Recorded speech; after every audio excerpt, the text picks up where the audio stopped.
Voilà, mes amis, on reprend notre cours de l'Ikouté Moharam avec mon cher ami Eliaou Bokara. Je sais que ce cours est très, très, très apprécié et grâce à Dieu, nous aussi, on l'apprécie beaucoup parce que ça nous permet vraiment d'avoir une étude profonde qui apporte d'abord à nous-mêmes et à tous ceux qui nous écoutent. Alors aujourd'hui, je vous préviens, on va voir un texte qui est extrêmement difficile. Je veux juste faire deux petites introductions avant de lire quelques lignes et de passer la parole à Eliaou. D'abord, pourquoi j'ai choisi ce texte? Parce que ce texte parle d'une certaine manière de la nutrition, mais avec des révélations complètement au-dessus de notre compréhension de la part de Rabbi Nachman. Et comme mon ami Eliaou, comme vous le savez, est professeur d'arts martiaux et aussi il s'occupe de nutrition. Il aide les gens aussi à acquérir une bonne nutrition, une saine nutrition. Je me suis dit, ce texte-là va sans doute le passionner, bien qu'encore une fois, il dépasse complètement notre entendement quand on va le lire. Mais je voulais vraiment savoir comment Eliaou va réagir, puisque lui s'occupe de nutrition, comment qu'il va réagir par rapport à un texte pareil. Je voulais juste encore une ou deux phrases avant de commencer le texte. Rappeler que, bien évidemment, des maîtres de la dimension de Rabbi Nachman sont capables de voir des choses, je n'hésiterai pas en disant, qui sont quasiment prophétiques, c'est-à-dire capables de voir des notions qui sont cachées au plus profond de ce qui est caché. Des hommes comme nous sommes incapables de le voir, et même quand on arrive à lire un texte pareil, il nous faudrait sans doute, je pense, des milliers d'heures de réflexion pour arriver au commencement de ce que Rabbi Nachman dit. Donc, je vais lire quelques lignes et après on se lance, on se jette dans l'eau comme Narshon pour l'ouverture de la mer Rouge et on verra si on se noie ou si on ne se noie pas. Alors, tout démarre à partir d'un verset qui est dans le Shema Israël où Dieu nous dit, Hachem nous dit, si on accomplit ses lois, Venatati esev besadecha liveemtecha. Je donnerai à manger dans ton champ pour tes animaux. Alors évidemment, là aussi, c'est une des confirmations de ce que j'explique dans pratiquement tous mes cours, que le vrai message de la Torah est complètement, totalement, absolument caché dans les versets, et celui qui prend le verset à la lettre et a des milliards et des milliards et des milliards et des milliards d'années-lumière du message contenu dans la Torah. Regardons comment Rabbi Nachman va interpréter le mot Esev qui veut dire bon, je donnerai de la nourriture dans ton champ pour les animaux. Esev, il dit que le mot Esev, c'est les Rachetevot, c'est les initiales, les trois lettres Aïn, Shin, Bet, Ose, Shalom, Bimromav. Ça veut dire que Rabbi Nachman ne prend pas le mot Esev, la nourriture du champ pour les animaux, selon le sens littéral, puisque qui mieux que lui sait qu'on lit la Torah et non un livre d'histoire et de géographie. Et il prend les trois lettres et il dit ces trois lettres forment le verset connu Ose Shalom Bimromav. Dieu fait la paix dans les mondes d'en haut, dans les mondes supérieurs, dans les mondes spirituels. Après, il explique le mot Besadecha dans ton champ. Il dit la racine du mot Sadecha, ton champ, la shon shidud ou shvira, ça veut dire briser. La racine du mot champ en hébreu vient du mot leshaded, qui veut dire briser. Alors, qu'est-ce que ça veut dire tout ça? On continue. Il dit comme ça. Adam margish ezer avon.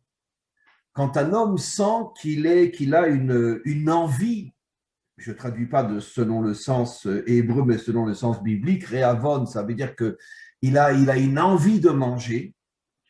Chez Midgaber alaf ta'avat achila, comme Rabbi Nachman le précise maintenant, qu'il se sent dominé par le désir de manger, mais pas pour prendre des forces ou parce qu'il est faible, pour le plaisir de kiffer. On va au restaurant, etc. Pour le plaisir de bien manger. Yeda, il doit savoir que quand un homme est soumis à la passion de la nourriture, chez Yeshlo Sonim, il doit tout de suite savoir que cette passion, ce désir de manger, c'est parce qu'il a des ennemis. Kema'amar chachamenu, comme ce que nos maîtres enseignent, Zichronam les bracha, que leur mémoire soit bénie. Assam gevouler shalom. Ça veut dire que quand tu sais te limiter, gvoul, dans le sens, si tu arrives à te limiter et ne manger que parce que tu as faim et tu dois prendre des forces, alors tu vivras dans le shalom. Mais si tu débordes, dit Rabbi Nachman, et que tu manges pour le plaisir de manger, sache que tu n'auras pas de shalom, tu n'auras que des ennemis qui te voudront du mal. Encore une phrase ou deux parce que c'est trop important. Ou mishieshlo rashim ilmata, et celui qui a des ennemis en bas, dans ce monde, beyadoua, il peut être sûr, shieshlo rashim ilmaala, qu'il a des ennemis en haut aussi, ça veut dire des forces spirituelles contraires, négatives, qui veulent l'attaquer aussi. Bachen, et pour cette raison, Sarir les Shaded, il faut briser, ou le Shaber Abeimiyut, il faut briser l'animalité qui est en nous. Shelo Amitave, qui me donne la passion de la nourriture, qui Karare Avon, parce que toute cette envie de manger pour le plaisir, ou le Beimiyut, est uniquement produit par l'animalité qui est en nous. Alors, je t'avoue sincèrement, et je n'ai aucune honte à le dire, que je n'ai strictement rien compris à ce texte. Je comprends que le désir de manger pour le plaisir de manger est une passion animale, très bien. Mais quel rapport avec les ennemis en bas, les ennemis en haut? Eliaou, jette-toi dans l'eau. Alors, on va essayer, en toute humilité, d'essayer de comprendre ces paroles de ce grand maître. Alors, ce que je peux retenir de ça, déjà, vous avez parlé des animaux, vous avez parlé de Esev, de l'herbe, et vous avez parlé du champ. Donc déjà, on voit qu'on a les trois règnes. On a le règne minéral, le champ, la terre. On a Esev, on a le végétal, et on a les animaux. Donc déjà, on voit qu'il y a les règnes. Et on peut rajouter l'homme qui mange, qui est dans une situation catastrophique. Donc on a les quatre règnes. On a les quatre règnes avec. Incroyable. Répète ce que tu viens de dire. Répète ce que tu viens de dire, c'est important. Donc on voit bien qu'il y a le règne minéral, la terre, Sadé, le règne végétal, Esev, et le règne animal, Behemoth, les animaux, et le règne humain, l'Adami, l'homme. Donc déjà, on voit qu'il y a quatre règnes. Donc on voit la transfiguration d'un règne à l'autre. On sait qu'on va tirer l'énergie. Donc la terre, l'herbe va tirer l'énergie de la terre. De l'herbe, l'animal va tirer l'énergie de l'herbe. Et on va tirer l'énergie jusqu'à l'être humain. Donc il y a une montée énergétique jusqu'à l'homme. Déjà, on voit qu'il y a tout ça. Maintenant, si l'homme, il prend ce désir de manger juste pour le plaisir et n'a pas déjà d'une les cavanotes nécessaires pour faire élever tous ces règnes, il y a une accusation qui est portée contre lui. Parce qu'on sait que dans les minéraux, dans les végétaux et dans les animaux, il y a des étincelles énergétiques, on dirait même des parcelles d'âme qui sont dedans. Et ces parcelles d'âme, si elles ne sont pas élevées correctement, il risque d'y avoir une accusation vis-à-vis du sommet de la création qui est l'homme, qui est censé élever ça vers le créateur lui-même. Donc, à mon avis, ça déjà, ça peut porter une première accusation. La deuxième accusation qu'il peut y avoir aussi, c'est que quand on mange, on a forcément des déchets. On apprend que selon la Torah, le seul moment où il n'y a pas de déchets, c'est pendant Shabbat. Donc, tout ce qu'on mange au niveau de la biologie, on sait que par exemple, tout ce qu'on mange dans une journée, on va retenir à peu près 15 grammes de tout ce qu'on va manger dans une seule journée. On est capable peut-être de manger 500 grammes, 1 kg, 1,5 kg par jour de nourriture, voire plus. Mais dans tout ça, au niveau de l'essentiel, ce qui est essentiel pour le corps humain, il va rester que 15 grammes pour alimenter les fonctions du corps humain. Tout le reste va partir en déchets. Donc, il y a une surconsommation. Et ces déchets vont créer ce qu'on appelle une forme de touma. C'est pour ça qu'on ne peut pas penser à des paroles de Torah, par exemple, dans les toilettes. Une forme d'impureté, oui. Forme d'impureté, voilà, parce qu'on sait que c'est le summum du mal et de l'obscurité, cette impureté-là. Donc, à mon avis, en mangeant trop… Je te coupe, c'est intéressant parce que par exemple, nos maîtres disent que pendant les 40 ans dans le désert, qu'on recevait la manne, qui était une nourriture spirituelle, entre parenthèses divine, personne n'allait aux toilettes après avoir mangé la manne. Il n'y avait pas de déchets dans la manne. Exactement, bah, c'est ça. C'était une nourriture entièrement spirituelle. Exactement. Donc, c'est comme si on était constamment en Shabbat. C'est-à-dire, on voit par exemple Baba Saleh qui est derrière. On sait que c'est un homme qui jeûnait de Shabbat en Shabbat. Il avait commencé déjà à jeûner très jeune et il avait une capacité de manger que le Shabbat. Parce qu'il savait qu'il y avait, ce que explique Rabbi Nachman, ces déchets qui créaient des forces négatives, des impuretés qui venaient porter des accusations sur l'homme. Donc, je pense, de ce que j'en C'est intéressant parce que le mot déchet, comme tu le dis, qui fait allusion au fait, bon, entre autres, qu'on va aux toilettes, en hébreu, c'est psolète. Or, la racine du mot psolète, c'est pasoul. Ça veut dire qu'est-ce que c'est quelque chose qui est pasoul, quelque chose qui n'est pas du tout à la hauteur, quelque chose qui passe. On dit un homme est pasoul, ça veut dire qu'il est passé complètement à côté du véritable sens de sa vie. Ça veut dire que les déchets représentent d'une certaine manière toute la partie négative qu'il y a dans la nourriture qui d'une certaine manière, nous empêche de nous réaliser. Mais alors, ça voudrait peut-être dire, et là j'aimerais ton opinion, que peut-être que le désir, la passion de manger est produite justement parce qu'après va devenir les déchets et qui nous détourne de notre vie véritable parce que c'est des psolètes, ça nous rend pas saoul, ça nous rend complètement en marge de notre vie. C'est fort possible. On voit que tout ce que on ne va pas garder, en fait, si on comprend l'alimentation de façon très simple, on mange une énergie, on mange de la chair, on mange des végétaux qui vont faire partie de notre chair, qui vont s'intégrer à notre être. Donc, ça va monter au niveau de l'être humain. Tout ce qui n'est pas rentré en nous ne peut pas servir à Hachem, puisque ça devient, entre guillemets, de l'impureté. Donc, toutes ces impuretés portent une forme d'accusation contre l'homme, parce qu'on a mangé trop et on ne l'a pas intégré à notre être. Donc, en fait, elles ont été utilisées. Oui, mais Eliaou, même le tzaddik qui mange, excuse-moi, mais lui aussi ira aux toilettes. Bon, la réponse est évidente. Il n'y a pas d'homme parfait dans ce monde, de toute façon. Ça n'existe pas. Tu sais, c'est intéressant. On dit que Pharaon se cachait pour aller aux toilettes parce qu'il voulait se faire passer pour un dieu. Donc ça renforce, pardon, chercher le mot, exactement ce qu'on est en train de dire. Le déchet dans la nourriture, finalement, ben disons-le carrément, représente le déchet dans l'homme. Exactement. Ça veut dire que l'homme a une grande partie de lui qui n'est que du déchet, et le déchet de la nourriture est la représentation du déchet de l'homme. Et c'est pour ça que Pharaon se cachait pour aller aux toilettes pour faire croire qu'il était Dieu. Il n'avait aucun déchet. Exactement. Et en plus, ce qu'on peut voir, c'est que je sais que le Ben Ishraï dit que la plus grande de toutes les brachot, c'est la bracha quand on sort des toilettes. Oui. Il explique que celle-là, c'est la plus profonde et la plus puissante. Donc, si on n'a pas fait les bonnes brachot déjà avant de manger l'aliment, avec les bonnes cavonotes, donc avec la bonne attention, c'est-à-dire on va se nourrir, pas pour être le plus fort, pas pour être le plus orgueilleux, mais on va se nourrir pour servir Hachem du mieux qu'on peut, d'accord? Sans rentrer dans la religion. Servir Hachem dans tous les domaines de la vie et de l'existence. Si après être allé aux toilettes, on n'élève pas, parce que on n'élève pas en fait cette énergie qu'on a pris en nous, et bien là encore plus, on va renforcer en fait déjà l'ingratitude qu'on peut avoir, l'égoïsme et l'orgueil.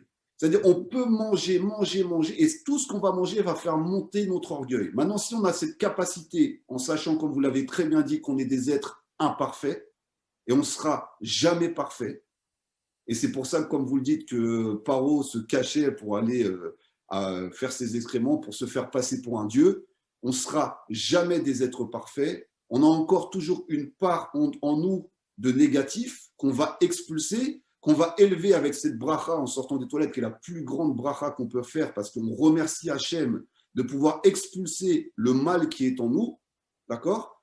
Et bien là, on risque de se créer des ennemis si on ne le fait pas bien. Ce qui veut dire que finalement, la bénédiction que l'on fait après avoir été aux toilettes, finalement, c'est comme si on prenait conscience, on acceptait avec humilité de dire devant Dieu, nous ne sommes pas parfaits. Et c'est peut-être pour ça que le Ben Ishra, il dit que c'est la plus belle de toutes les bénédictions, parce que rien n'est plus dur pour un homme que d'accepter de dire à haute voix qu'il n'est pas parfait. C'est sûr que ça nous permet déjà de montrer qu'on est des êtres, pour l'instant en tout cas, mortels. D'accord ? On a une partie de nous qui est mortelle, et ça nous ramène à notre statut de créature. On a une partie créateur, mais on a aussi une partie créature qui nous rend dépendants de notre alimentation. Parce qu'aujourd'hui, si quelqu'un ne mange pas pendant 2 mois, eh ben, au bout d'un moment, il risque de mourir. D'accord ? Donc, ça nous descend de notre statut en se pensant des divinités. N'importe quel être humain qui ne mange pas pendant 2-3 mois, après, il y a peut-être des grands sages qui sont capables de tenir plus longtemps, mais au bout d'un moment, va perdre son énergie et va disparaître de ce monde. Donc, c'est le lien, la nourriture est le lien entre nous et le Créateur. Et on le voit aussi que la nourriture, c'est la première faute de l'être humain. C'est-à-dire, ils ont mangé le fruit. Chava l'a mangé en croquant. Bon, c'est une image, on est d'accord. Et Adam l'a mangé en buvant. Ça a été dissimulé. Mais on voit que c'est par la nourriture, par l'alimentation, que l'homme et le monde a chuté. Donc, toute la réparation qu'on doit faire passe par cette façon de manger. D'ailleurs, les 2 arbres, l'un s'appelle l'arbre de la mort et l'autre s'appelle l'arbre de la vie. Et Sachaim et Sada Tovera, qui est l'arbre de la mort. Si tu manges, Donc, ça veut dire qu'effectivement, je reprends ce que tu dis, ça veut dire que finalement, la racine de la faute, c'est notre relation à la nourriture. Est-ce que tu manges pour mourir?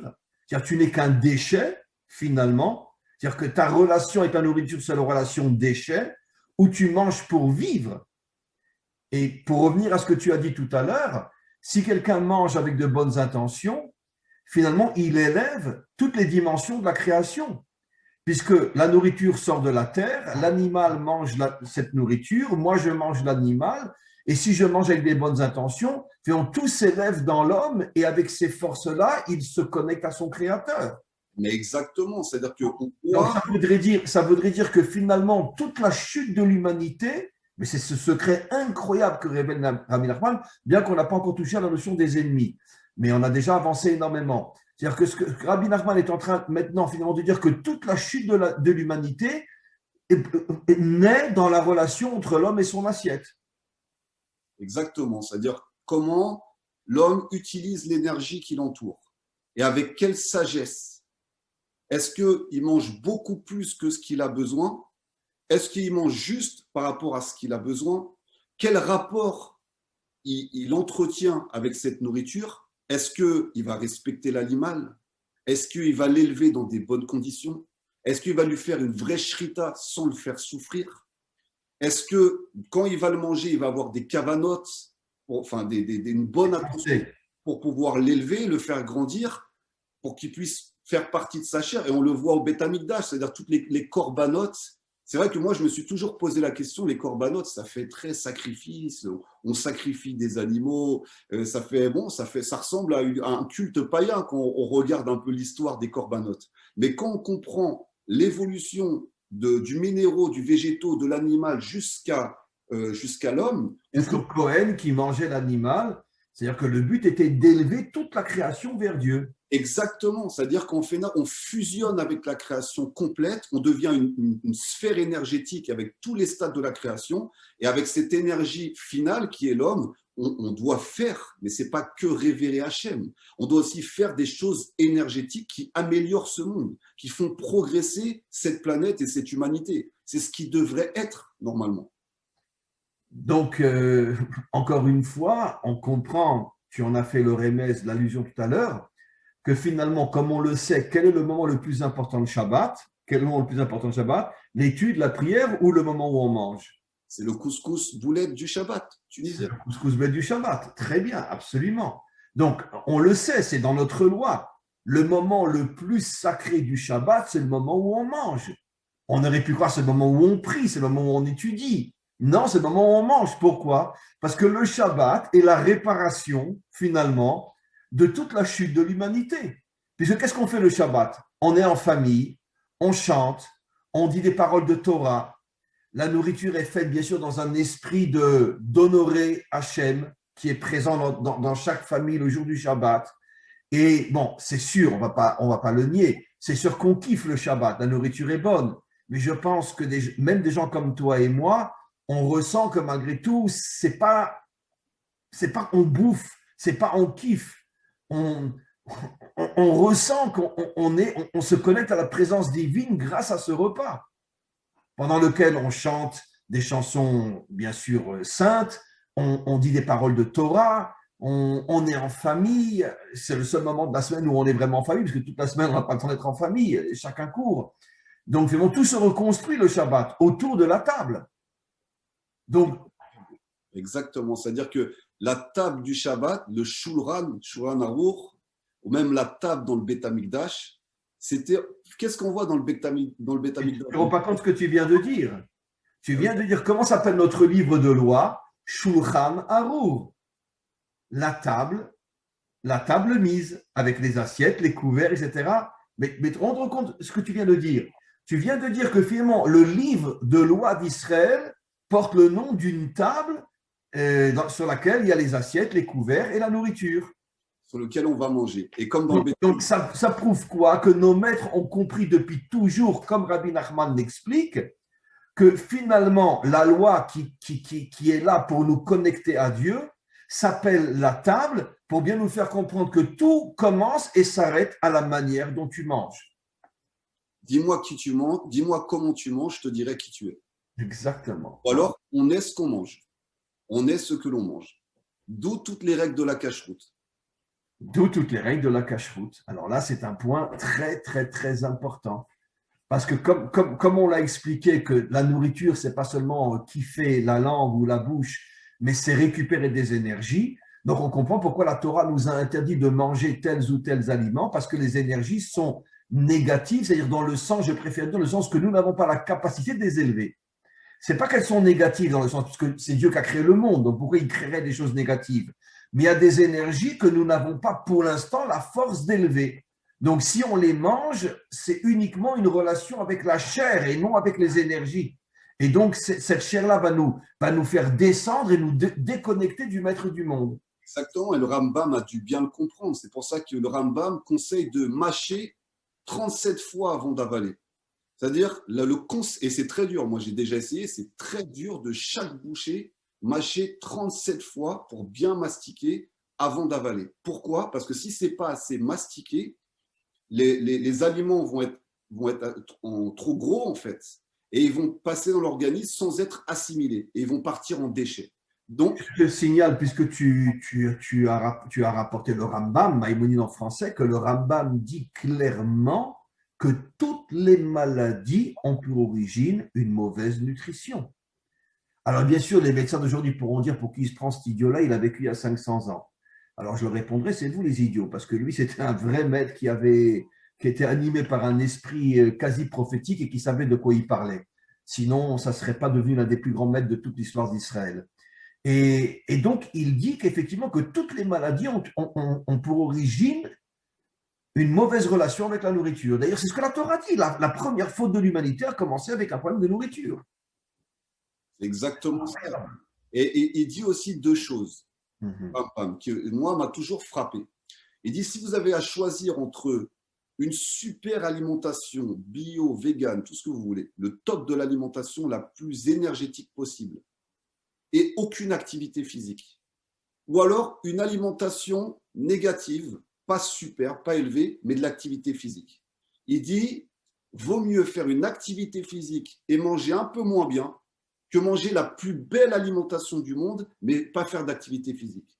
Et on en conclut au final que même la plus pure des nourritures, si elle n'est pas bien utilisée, c'est-à-dire si elle n'est pas évacuée par l'organisme par une activité sportive, elle va créer des déchets qui vont au fur et à mesure détruire l'organisme. Absolument. C'est absolument. Il y a un point qu'on n'a pas encore traité, Eliaou. Alors, c'est quoi ces histoires des ennemis? Rabbi Nachman dit que si un homme mange pour le plaisir de manger, il a des ennemis en bas et des ennemis en haut. Alors là, c'est le point le plus, parce que pour l'instant, on a dit des choses extrêmement justes, extrêmement fortes, mais on n'a pas encore touché vraiment l'essence de cet enseignement. Quel rapport avec les ennemis? Ça veut dire que si quelqu'un mange mal, c'est sûr qu'il aura de gros problèmes dans sa vie. Des ennemis, c'est pas forcément dans le sens que va venir un type avec un couteau, un revolver me tirer dessus. C'est pas de ça qu'on parle. Des ennemis, ça veut dire que des forces contraires dans ce monde qui me détruisent, qui me font du mal, qui me laissent pas vivre véritablement avec moi-même, quoi. Eh ben, vous nous avez donné la clé, Rav. C'est-à-dire qu'en gros, quand on mange mal, une mauvaise alimentation, trop avec des tavots, c'est-à-dire avec des désirs, des pulsions, des compulsions de nourriture, ça déclenche quoi? Premièrement, le premier ennemi de l'homme qu'on connaît bien en ce moment apparemment, c'est la maladie. C'est-à-dire que si on mange mal, notre système, au mieux que la nourriture nous guérisse, nous renforce et nous fortifie, elle va créer en fait en l'homme le début de la maladie. C'est pour ça qu'on voit beaucoup de cancers de l'estomac, du côlon, qui sont liés à l'alimentation. D'ailleurs, la majorité des morts dans ce monde sont liées à une mauvaise alimentation. C'est ce que dit Maïmonide. Lui, il va plus loin, il dit que toutes les maladies sont liées à une mauvaise nutrition. Alors ça pourrait être une partie des ennemis. Maintenant, on parle de la matière. On a oublié aussi la partie énergétique de l'alimentation qui font que eh ben, la nature est d'accord de servir l'humain, mais à condition qu'on l'élève. Si maintenant on mange la nature pour l'abaisser à des degrés très très bas, la nature va se révolter contre l'être humain aussi. Donc là aussi, on va ça me fait penser ce que tu dis à notre avant-dernier cours, d'ailleurs, qui a eu un succès inimaginable sur l'histoire de Purim. J'ai reçu énormément de réponses des gens qui ont dit vraiment un cours extraordinaire qui a apporté énormément, énormément. Mais qu'est-ce qu'on disait dans ce cours-là? On disait, c'est pareil avec la relation avec l'épouse. Est-ce que tu la considères comme une reine ou comme une servante, pour résumer? Est-ce que tu acceptes qu'elle est au-dessus de toi ou en dessous de toi? Et si tu la méprises, donc finalement, elle sera kenegdo. Si tu l'élèves, elle sera ézer. Ou elle est ton aide, ou elle est contre toi. Ça veut dire que finalement, j'oserais presque dire que c'est le même schéma que par rapport à la nourriture.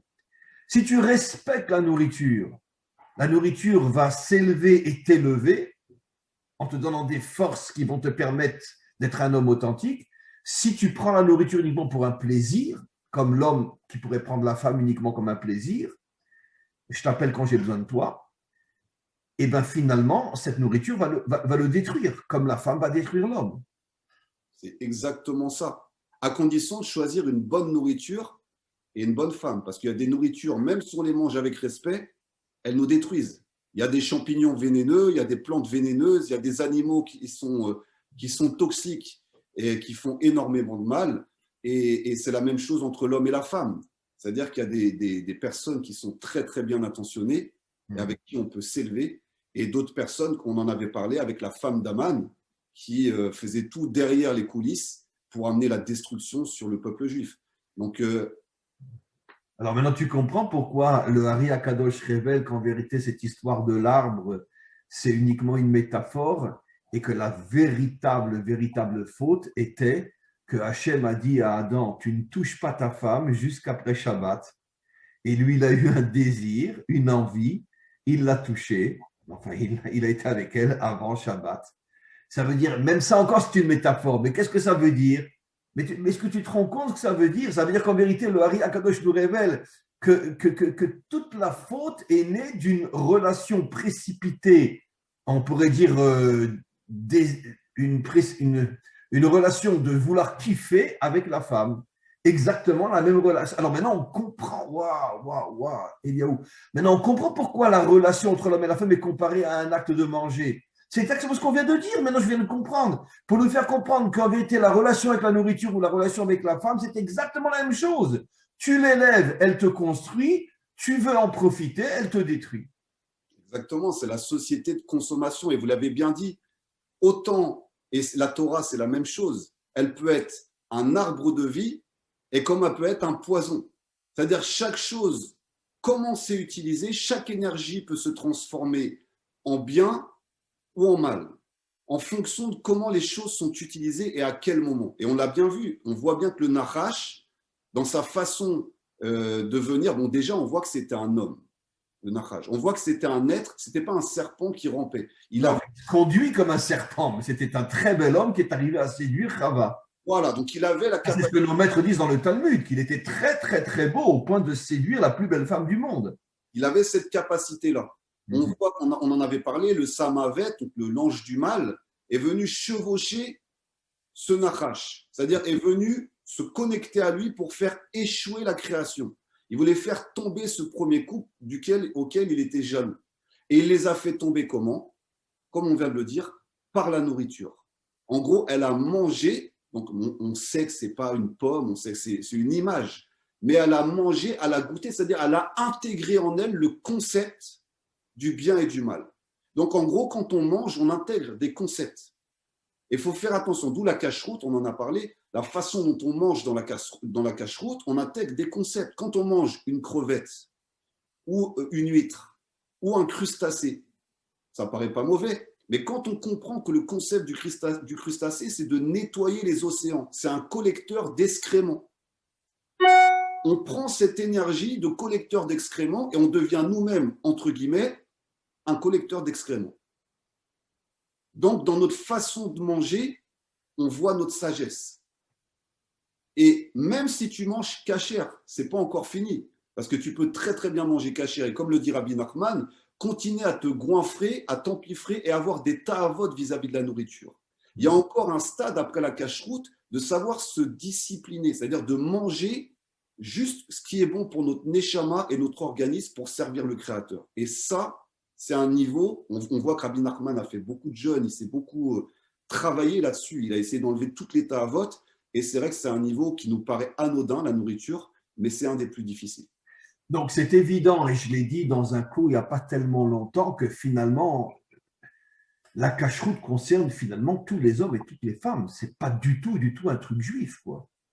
Puisque si tu es vraiment un Ben Adam et que tu manges du porc, ça va énormément t'affaiblir sur le plan moral et spirituel. Bah, c'est ce que j'allais reprendre, c'est ce que vous avez dit dans un cours, et justement, cette notion-là, elle est très, très importante. Vous dites que la cacheroute a été donnée à l'humanité tout entière. Bien sûr. Et on le voit même déjà à l'époque de Noach, avant Noach. On ne pouvait pas manger de viande avant. On avait juste accès aux végétaux. Même tous les humains n'avaient pas le droit de manger de viande jusqu'après le déluge. Voilà. Et après, il y a eu tellement de débauches, tellement de descente dans la chair, dans le charnel, que Hachem a autorisé de garder la viande pour au moins expulser et canaliser ce goût pour la chair, la violence et tous les plaisirs du monde et les mettre dans le fait de manger de la viande. C'est pour ça qu'il nous a permis de conserver ce lien avec la viande. Mais attention, à une condition, que la viande, quand vous prenez la force d'un animal, vous soyez capable de l'élever. Sinon, c'est vous qui allez descendre à la hauteur des animaux. Ou peut-être encore plus bas que l'animal, peut-être. Encore plus bas que l'animal. Un homme qui tombe, il est infiniment plus bas qu'un animal. Alors c'est là qu'on voit les choses aussi. C'est-à-dire que notre relation avec la nourriture peut nous faire complètement dégringoler. Et en même temps, c'est très insinueux, comme le serpent. C'est-à-dire que personne se dit, bon, bah, je mange beaucoup, mais ce n'est pas ça qui fait que je suis quelqu'un éloigné de la sagesse. C'est normal de manger beaucoup. On a des publicités toute la journée, on nous montre qu'il faut manger, on a les mamans qui disent mange, mange, mange, mange. On n'a pas l'impression que manger, ça soit une faute si grave que ça, qui nous éloigne de la source. Et en fait, c'est le petit élément qui nous amène à toutes les autres fautes de la Torah. Et d'ailleurs, ça confirme que tu sais que dans le temple, l'ustensile qui représente la malchoute, donc le dévoilement d'Hachem comme roi dans ce monde, était la table avec les 12 pains. Ça veut dire que la table représente la royauté d'Hachem. Et là encore, mais c'est fou, il y a où ce qu'on a vu aujourd'hui. Ça veut dire que si tu manges mal, il n'y a aucune chance que tu puisses dévoiler Hachem dans ce monde. Encore pire, il n'y a aucune chance que tu puisses sortir d'Égypte. Parce qu'on voit même, vous l'aviez bien expliqué sur la matzah et le pain. Vous aviez fait un cours qui était magnifique là-dessus. Je n'avais jamais entendu cette explication qui expliquait que on n'avait pas encore le niveau à Pessar de manger du pain. Parce qu'on n'avait pas compris le secret profond de ce que c'est manger du pain et le lechem apanim, c'est-à-dire le pain qui est dans le Kodesh HaKodashim. Et qu'on avait que… De la matzah. C'était de la matzah. Sur la table, c'était de la matzah. C'est de la matzah, c'est-à-dire que vraiment même, et pourtant, et je vous dis sincèrement, Pessah, c'est ma fête préférée. Là, je me prépare à la plus belle des fêtes, j'adore cette fête-là. Et quand je mange la matzah, j'ai l'impression de manger la plus belle nourriture du monde. Moi, je vous dis sincèrement, ça me fait, quand je mange, pourtant c'est sec, il n'y a pas d'eau. On a presque l'impression qu'on va s'étouffer si on mange trop vite. Mais le goût de la matzah, ça renferme une lumière qui est, je ne peux pas décrire. Il y a une lumière dans la matzah qui est, surtout le soir du Seder, qui est vraiment magnifique. C'est comme si cette matzah, elle nous libérait justement de ces ta'avot de la nourriture. Pour moi, c'est le plus beau repas de l'année, c'est Pessah. Pourtant, on mange des herbes amères, on mange de la matzah qui est complètement compressée, et on n'a pas accès du tout à une nourriture, au départ, en tout cas le départ du Seder, à une nourriture qui est super raffinée. Absolument.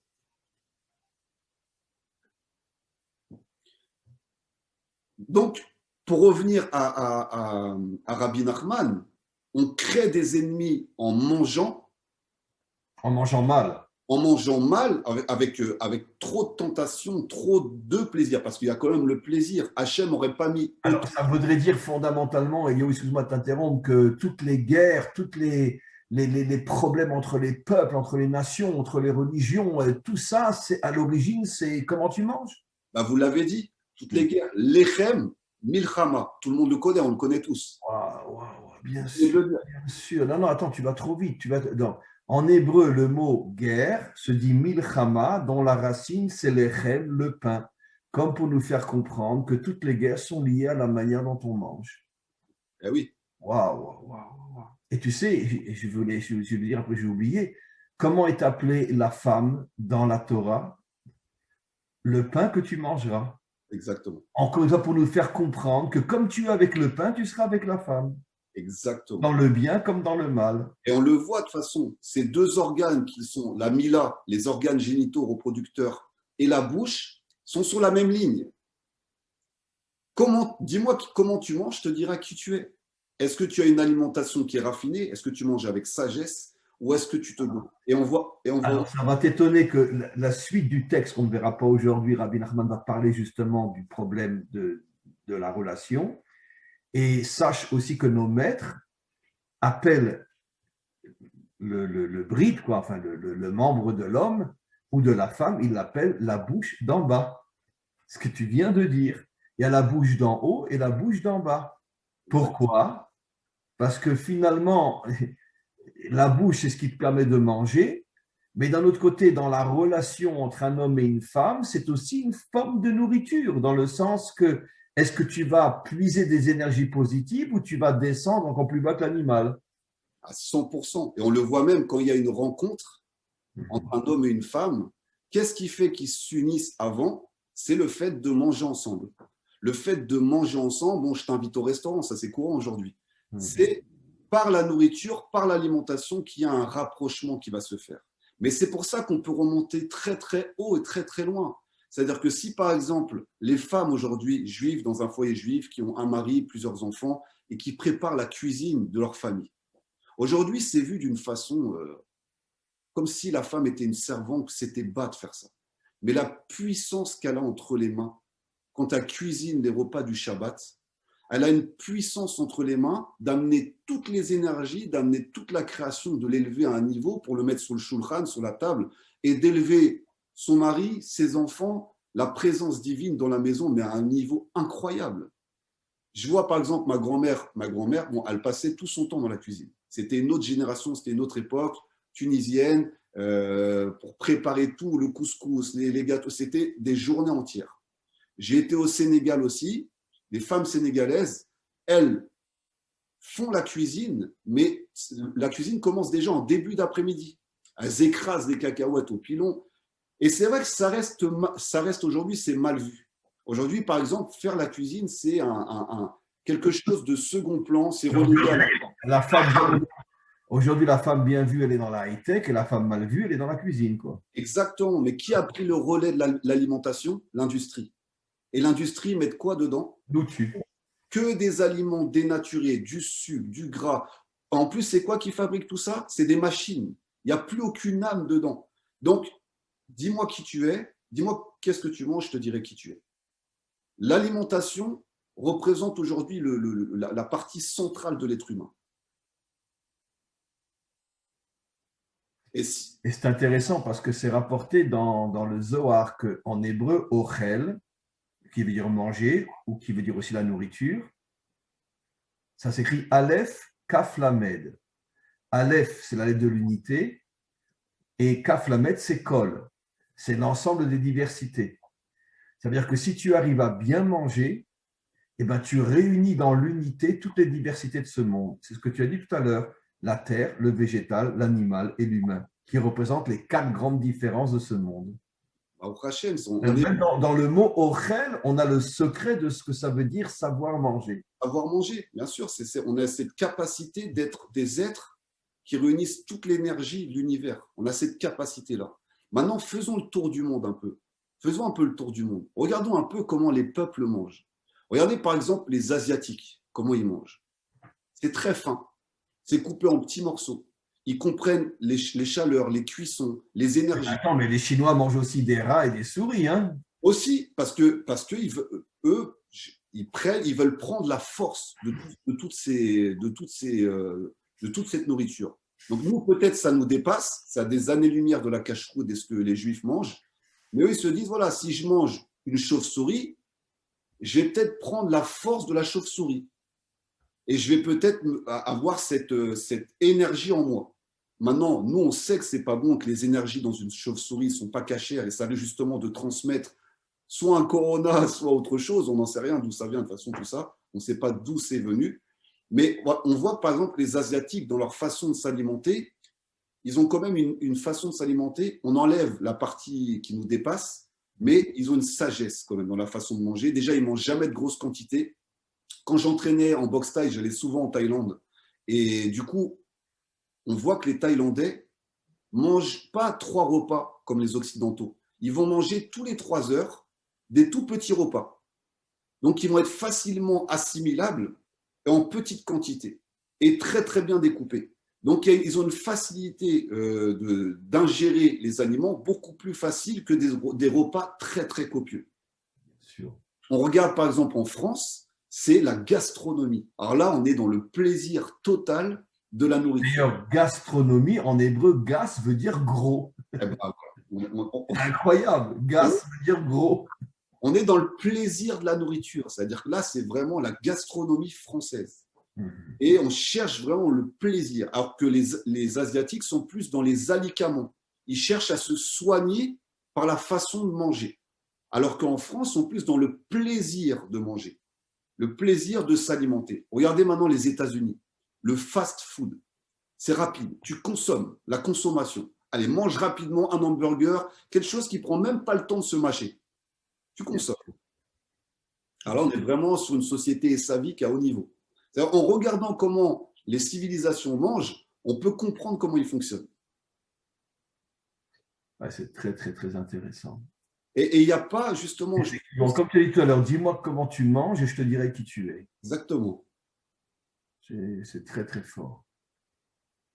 Il n'y a pas une prophétie qui dit justement qu'à la fin des temps, les nations viendront voir Israël justement sur les halachot qu'on a et sur l'alimentation pour voir comment cette nation a une sagesse dans la façon déjà d'appliquer les halachot et dans la façon de s'alimenter. Je ne sais plus si je n'ai pas entendu une prophétie ou quelque chose qui disait… Je ne me rappelle pas, mais en tout cas, c'est sûr et certain qu'au moment de la délivrance, tous les peuples mangeront cachère. Ça, c'est sûr et certain. Et plus encore dans beaucoup d'autres domaines encore. Et c'est pas, ils ne vont pas faire la loi juive dans tous les détails, mais au niveau des fondements, comme celui dont on parle aujourd'hui, qui sont la relation avec la nourriture, c'est évident que tout le monde mangera cachère. C'est évident. Maintenant, prenons l'opposé de l'alimentation. L'opposé de manger, c'est jeûner. D'accord ? Donc, à l'opposé de manger, on vient jeûner. Donc, on vient éviter d'ingérer des aliments, sachant que la digestion, c'est ce qui prend le plus d'énergie à un être humain dans une journée. On ne s'en rend pas compte, c'est insinueux, c'est caché, mais ce qui prend le plus d'énergie à l'être humain chaque jour, c'est de digérer la dose d'aliments qu'il a pris, qu'il a entassé. Et ça peut lui prendre des heures et ça va le fatiguer et ça va l'épuiser. À la différence, quand on se met à jeûner, toute l'énergie qui est présente dans l'organisme, elle va plus servir à la digestion, elle va servir à autre chose. Elle va servir soit à la réflexion, soit à l'action, soit au dynamisme. Et à tel point que ce que l'on remarque, c'est que par exemple, les gens pensent que si on ne mange pas pendant 2-3 jours, attention, on va mourir, le système est en danger. Mais si on regarde les premiers hommes, comment l'être humain a été créé, au départ, on n'avait pas de l'alimentation à tous les coins de rue avec des supermarchés partout. On était des chasseurs. Donc, ce qu'on avait, avant qu'on soit des éleveurs de bétail, avant ça, on était des chasseurs. Donc, on n'avait pas une alimentation constante. Donc, des fois, on allait manger une proie qu'on avait chassée. Et après, pendant peut-être 3, 4, 5, 6, 7 jours, on n'avait plus à manger le temps de retrouver une autre. Et les gens étaient malgré tout beaucoup, beaucoup plus forts qu'aujourd'hui. Exactement, mais c'est ce qu'ils se sont rendus compte. C'est-à-dire qu'au bout du 3e jour de jeûne, on a tout le système adaptatif du corps humain qui commence à se mettre en surcompensation. L'odorat commence à s'améliorer, l'acuité visuelle aussi, et la force commence à se développer, ce qui fait qu'on retrouve des forces énormes. Donc, il faut faire attention entre la balance de le trop-plein d'alimentation qui fait que la majorité des êtres dans ce monde sont en train de mourir à cause de ça, et c'est insinué, ça prend du temps, et la sous-nutrition, sachant qu'on a plus de gens dans ce monde qui meurent de suralimentation que de sous-nutrition. Absolument. Ah oui, ça c'est évident. Donc, il faut faire pour conclure, Eliaou, je te dirais une chose que sincèrement je ne comprends pas, parce que bon, c'est difficile à imaginer. On sait combien que le roi David était un guerrier d'une force inimaginable, surhumaine. Nos maîtres disent clairement qu'il se contentait de manger un petit morceau de pain et un verre d'eau alors qu'il était roi. Mais apparemment, ça confirme tout ce qu'on a expliqué, parce que lui connaissait les vrais secrets de la nourriture.